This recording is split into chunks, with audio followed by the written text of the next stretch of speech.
L-uffiċjali tal-Awtorità għas-Saħħa u s-Sigurtà deru jispezzjonaw partit sostanzjali tad-dawra ta' madwar baċir numru 1. Evidenti nuqqasijiet li hemm li qed joħolqu riski fosthom il-qoħ mhux sott u virek ħirġin mill-ġebel. Wara din iż-żjara l-Awtorità ddeċidiet li twaqqaf ix-xogħol li qed isir fuq il-proġett ta' baċir numru 1.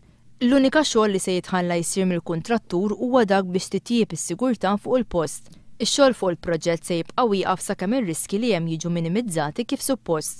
Fi stqarrija l-Awtorità għas-Saħħa u s-Sigurtà diġà kienet għamlita ċara li l-Gvern bħala l-klijent tal-proġett ta' baċir numru 1 huwa responsabbli biex ix-xogħol jimxi bl-inqas riski possibbli. Iżda l-Ministru Stingat kien qal lil dan l-istazzjon li hu mhuwiex responsabbli tal-inċidenti li seħħew minħabba n-nuqqasijiet li hemm. Fl-aħħar jiem dan l-istazzjon irrapporta żewġ każijiet separati ta' persuni li weġġew serjament kawża tar-riski li tħallew jiżviluppaw fix-xogħlijiet li qed isiru b'rabta mal-proġett ta' baċir numru 1.